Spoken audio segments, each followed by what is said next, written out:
Welcome back to another episode of WCIL News. I'm Jacob, your anchor, and let's dive on in. In today's newscast, we will cover a heart-wrenching story. The story of the effect of the war on children. During the war, 12 million men have left their home. This leaves their children fatherless. Without a father figure, children are suffering from detachment issues. Since their dads are at war, their mothers have to work full-time jobs outside of the home. Due to the near absence of community services such as child care centers, children are suffering from a diminished attention time and even neglect. Here in Chicago, many children, with an emphasis on adolescents, are dropping out of school. Instead of educating themselves to become contributing members of their society, they're joining the workforce. The number of teenage workers has more than tripled in the war period. Girls have had the biggest growth with a whopping quadrupling workforce, mainly of teenage girls. Local children anti-labor activists are set afire. Stacey Anderson, leader of the CCALA, quoted to us at WCIL News, "We as Chicagoans need to step up and do something for these kids. It's unfair that in Chicago, on Wednesdays, those who are in school perform paper day operations. Children shouldn't have to pick up waste paper to be made into cartridge belts for ammunition. If their countries and their families have to rely on their underage offspring, then there's something wrong." Many riots to the child labor movement have happened around Chicago. War factories have to usher the rioters off the company premises for safety hazards. Local factory manager Judith Phelps spoke to us on safety precautions of rioters. She quoted to us at WCIL News, "It's getting a little out of hand. Do they not realize that we are in a time of war? We have to have war materials, and it is up to us. If we don't have enough adult citizens to supply our factory with a workforce, we have to rely on our children. It is their duty as an American and as a Chicagoan." Another impact of the war has been the growth of the Chicago War homeless shelter. Some women have had to leave their homes from a lack of financial support from their men. Our shelter serves as an in-between home. The women and or children live there so they can secure a financially modest job. They do this at least for a minimum of 2 months before they move out. Then they can go on their own. WCIL News on-the-scene reporter Jessica Thomas is going to talk to some members of the Chicago War homeless shelter. To you, Jessica. Thank you, Jacob. I'm here at our local homeless shelter to speak with some of the residents about their lifestyle and how the war has affected them. Hello, little girl. What's your name? Haley. Hello. Oh, that's a pretty name. Where's your mother at, Haley? Over there. Hello, ma'am. We are from WCIL News, and we would like to interview you. Okay. Miss Candace. Miss Cundiff, could you please tell us about how you ended up in this homeless shelter? Well, my husband went to war last year, and 3 months ago we were informed that he died in battle. I didn't have a job to provide any source of income, but I couldn't get a job because Haley's too little to leave her alone for long periods of time. So after a few weeks, I couldn't afford to pay our rent, buy food, or pay for utilities. I had Haley depending on me, so I knew I had to do something. So I packed up some clothing and some personal items, and we came here. They gave us a place to sleep, food to eat, and a warm coat for us both. It is not as good as having your own home. You have no privacy. You have to sleep in a big open room with thousands of people you don't know, and you always worry about how long you'll be able to stay. But it's provided a safe haven for me and my daughter for the time being. It's nice to know that tonight I don't have to worry about Haley going hungry or having to sleep on the street. It's also nice to know that there are organizations such as this one that still truly care about the people of Chicago. If it wasn't for the shelter, I don't know how we would have been able to survive this long. It just breaks my heart that Haley doesn't have the life she deserves to have. She's such a sweet little girl, and she's been very hurt by the move and the life change she has undergone.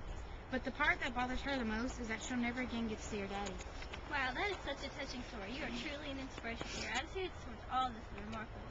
You are thankful for what you have and aren't bitter towards the loss of your husband. Can you tell us what a typical day is here at the shelter? Sure.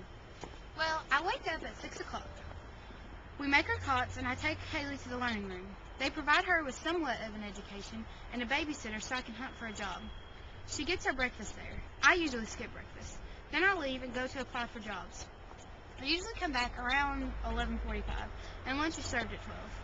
We eat lunch, and then I usually spend about an hour or so with Haley, helping her with homework, fixing her hair, reading books, and sometimes we just go for a walk. Then I hit the streets again looking for a job. I come back around 5:30, and supper's at 6. We eat and take showers, then Haley goes to sleep around 8 o'clock. Then I stay up for about another hour or so. I usually use this time to think things over and think of possible places to find employment the next day. Then I go to bed and do it all over again the next day. Wow, you have a busy day. Your story is incredible, Miss Cundy. I'm sorry about the loss of your husband, but I appreciate that he went to fight for us. I hope you find him a job real soon. Thank you. Could you please introduce us to the owner of this organization? Sure. She's right here. Hello, Miss Cundy. My name is Jessica. I'm from the WCIL News. I'm interviewing Miss Cundy here about a typical day at the shelter. Could you please tell us what made you open such an organization? Sure. Well, when the war started, I knew that this was going to change our everyday lives. I knew that there would be many people that would be suffering between the effects from the Great Depression and now this war. I just knew something had to be done to help these people. So I formed this shelter. I knew this would provide people with a safe place to sleep and some ease of mind while they get back on their feet. That is so true. This shelter is such a blessing to many families, including Miss Cundy. What I would like to know is, after coming out of the Great Depression, how are you able to provide a shelter as great as this one? Well, this building has been in my family for years. It was renovated in 1926, so it was in pretty good shape. I had some money saved up, and my family was a blessed one in that me and my husband both had jobs, so it wasn't too big of a deal to open it. We held local fundraisers to provide us with extra cash, and local churches and support groups gave us some money. We were increasing in number every day. We need more help to keep this thing running, so we asked our residents to help out. There are rotations of helping in cooking, cleaning, babysitting, teaching, etc. We put them to work, so it is not entirely a free ride. They get to help take care of this place while at the same time having a place to sleep and having some time to find a permanent job. It's a win-win for everyone. Wow, you're a very smart lady. The WCIL News would like to personally thank you for all you've done in keeping this shelter, and would like to show our appreciation with the check to help you keep this place going. Thank you very much. Every little bit helps. Come back to see us anytime. You are welcome, and we will definitely. Back to you, Jacob. Thank you, Jessica, and we will be right back with your national news coverage with Kayla. My name's Rosie Riveter, and we need girls like you to join the workforce. I'm Rosie Riveter, and I approve this message. Greetings, and welcome back to WCIL News. I'm Kayla, your national news co-anchor. Today in national news, we're going to discuss the impact of the war on children in rural areas. Since we rank from urban areas, sometimes we forget about the rural folks' hardships.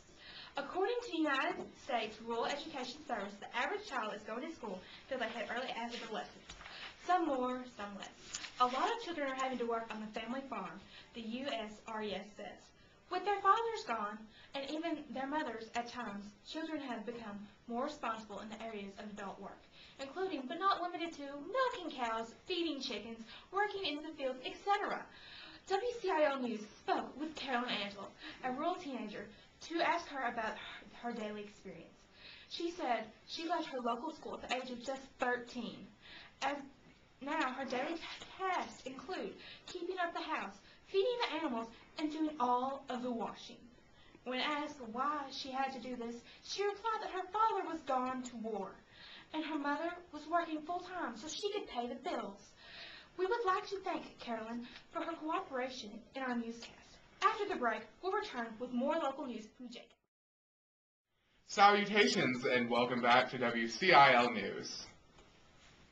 This just in. A young female, distraught from the death of her father, commits suicide in rural USA. At this time, we are unsure of the girl's age, but we know that her name is Haley. Oh, my daddy, I can't take it anymore!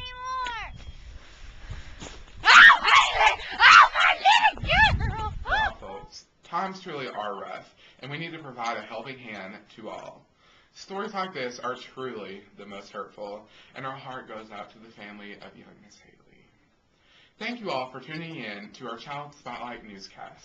Tune back in tomorrow for special coverage about the labor conditions of war factories. See you all tomorrow. Bye-bye.